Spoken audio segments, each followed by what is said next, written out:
नमस्कार, आप देख रहे हैं इंडिया टीवी। आपके साथ मैं हूं पंकज भार्गव। उत्तर प्रदेश का सबसे बड़ा माफिया अतीक अहमद और उसका भाई अशरफ मिट्टी में मिल चुके हैं। अतीक का बेटा असद और गुलाम भी मारा जा चुका है। अब एसटीएफ को तलाश है अतीक के बमबाज गुड्डू मुस्लिम और अतीक की पत्नी शाइस्ता परवीन की। दोनों अभी तक पुलिस की गिरफ्त में क्यों नहीं आ रहे हैं? उन्हें कौन पनाह दे रहा है? आखिर गुड्डू मुस्लिम कितना खतरनाक है? यूपी एसटीएफ उसकी कहां कहां तलाश कर रही है?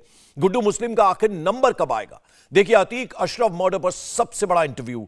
सुनिए यूपी पुलिस के एसटीएफ के एडीजी अमिताभ यश ने इंडिया टीवी रिपोर्टर रुचि कुमार के साथ एक्सक्लूसिव इंटरव्यू में क्या कुछ कहा।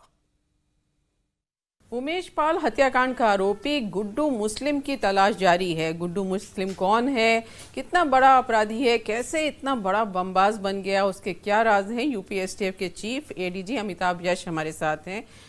अब सबकी निगाहें ये है कि गुड्डू मुस्लिम, जिसका अशरफ आखिर में नाम ले रहा है, वो इतना बड़ा अपराधी, कितना बड़ा अपराधी है? गुड्डू मुस्लिम एक कॉन्ट्रैक्ट किलर है। वर्ष 99 में इसको गोरखपुर पुलिस ने इंटरसेप्ट किया था और उस समय ये नारकोटिक्स के साथ पकड़ा गया था। उस केस में इसे 10 साल की सज़ा हुई थी, लेकिन हाई कोर्ट से इसकी जमानत अतीक ने अपने लॉयर्स के माध्यम से करवा लिया था और तब से यह व्यक्ति अतीक के साथ एक लॉयल सर्वेंट की तरह या एक शूटर की तरह उसके गैंग में शामिल हो गया। इसके बारे में वर्ष 99 में भी ये जानकारी हुई थी, जब इसे थोड़ा बहुत समय मिला था इंट्रोगेशन का, कि ये एक बमबाज है और बम से हत्या करता है। इसके पास ये क्षमता है कि रॉ मटेरियल से बम चलते फिरते बना करके उसे फेंक करके मर्डर कर सकता है और शूटिंग में भी, वेपन्स की शूटिंग में भी ये माहिर है। इस कारण से ये इंडिपेंडेंटली क्राइम करने में सक्षम है और इसीलिए in spite of the fact कि आज के दिन में 3 लोग हैं जो 5 लाख के इनामी हैं, अरमान, साबिर और गुड्डू मुस्लिम, ये सबसे खतरनाक है और इसको इंटरसेप्ट करना जल्द से जल्द आवश्यक है। ये गुड्डू मुस्लिम जैसे पूरा, जब से उमेश पाल की हत्या हुई, एसटीएफ उसके पीछे लगी है, पुलिस लगी है, कितने शहरों में भाग चुका है अब तक और कहाँ कहाँ, जैसे क्या पहले से पता चल जाता है? कितना मुश्किल है आप लोगों के लिए ऑपरेशन उसको पकड़ने का? पहली बार मेरठ में हमसे मिस हुआ था और वहाँ उसके होने के पुख्ता प्रमाण मिले थे जब वो अखलाक के घर गया था और अखलाक और उसकी धर्मपत्नी ने उसको वेलकम किया था गले लगकर।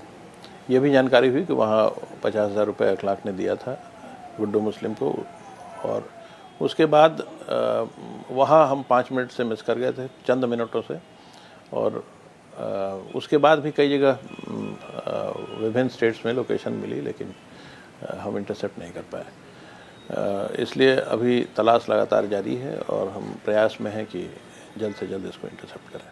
करीब कितने शहर भाग चुका होगा 24 फरवरी से आज तक? वो इसको डिस्कस करना उचित नहीं होगा।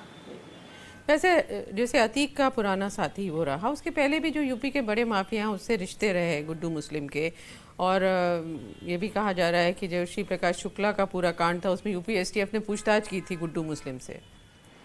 जब इससे पूछताछ हुई थी वर्ष 1999 में गोरखपुर जनपद में, तब ये जानकारी हुई थी कि ये बेऊर जेल पटना में राजन तिवारी से मिलने गया था और राजन तिवारी द्वारा इसे कोई कॉन्ट्रैक्ट दिया जाना था किलिंग का,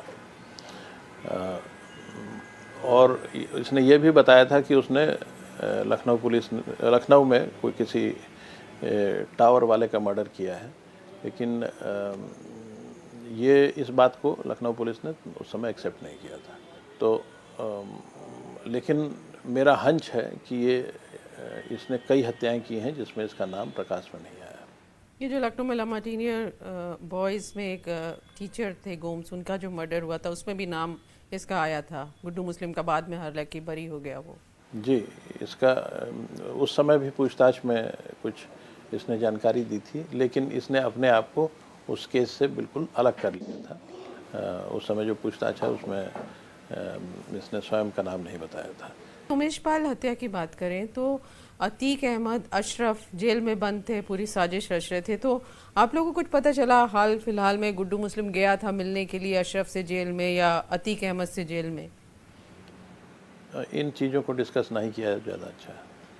और इसके जो फरार होने में कुछ मदद कर रहा था अतीक और अशरफ जेल से अपने गुर्गों के सहारे?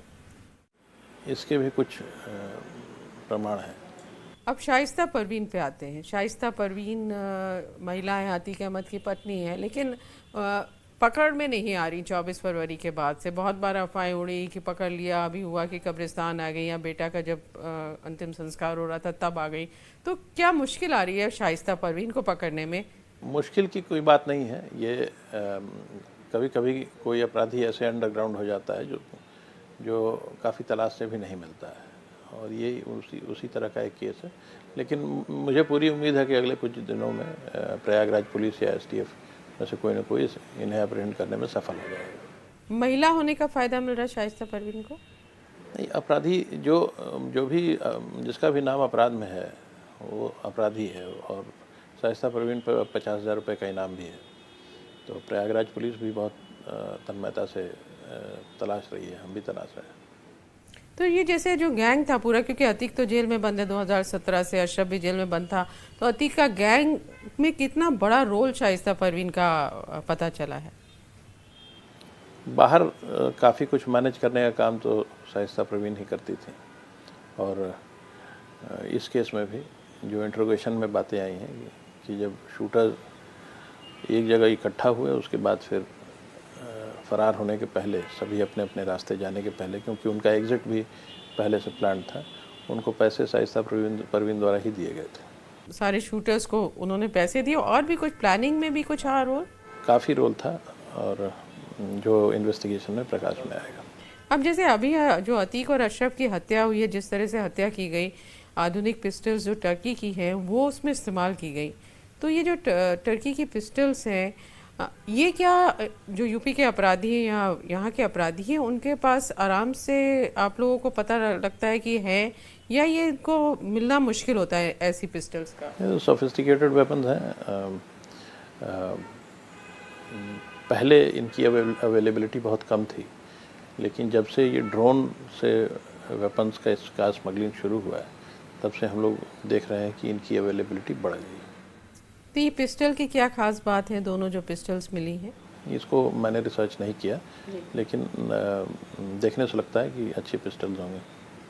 ये जो कहा जा रहा था, आप लोगों ने भी, जो पुलिस ने पूछताछ की, कि अतीक अहमद का जो पूरा गैंग था, अतीक अहमद पाकिस्तान के ज़रिए हथियार आ रहे थे, ड्रोन के ज़रिए, तो जो वो कनेक्शन है उसमें भी कहीं कुछ आपको लिंक लग रहा है कि वो जो एक पूरा नेटवर्क है उसी के ज़रिए कहीं से ये हथियार आए? ये चीज़ हम लोग अभी इस्टेब्लिश नहीं कर पाए। इसकी पूरे प्रकरण की विवेचना प्रयागराज पुलिस द्वारा की जा रही है। ये जो हत्या हुई, इसमें अभी तक जितना इन्वेस्टिगेशन हुआ, बहुत तरह के नाम आ रहे हैं। सुंदर भाटी का नाम आ रहा है कि सुंदर भाटी ने हत्या कराई, तो कुछ लोगों का कहना है कि किसी ने, ये सुपारी किलर्स थे, किसी ने सुपारी दी थी इन तीनों शूटर्स को मारने की।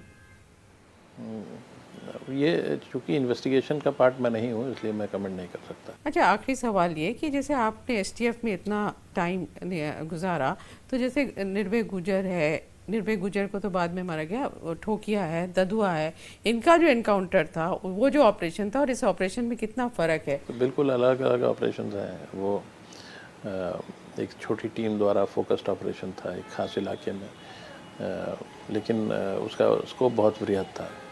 इसमें सारी टीम्स लगी हैं, पूरे कंट्री में फैला हुआ ऑपरेशन है, और यहाँ जो हमारा एडवर्सरी है वो भी अब टेक्निकली बहुत एडवांस्ड हो गए हैं, तो थोड़ी बहुत समस्याएं तो आती हैं, लेकिन बहुत सारे तरीके हैं अपराधियों को गिरफ्तार करने के, और हमें उम्मीद है कि जल्द सफलता मिलेगी। ये बहुत धन्यवाद हमसे बात करने का। तो यूपी STF तलाश में है उमेश पाल हत्या के जो आरोपी हैं, जो बाहर फरार घूम रहे हैं, और उम्मीद है कि वो जल्दी गिरफ्त में आ जाएंगे। इंडिया टीवी हर वक्त हर जगह डाउनलोड करने के लिए सर्च करें India TV news Google play store या ऐप स्टोर पर।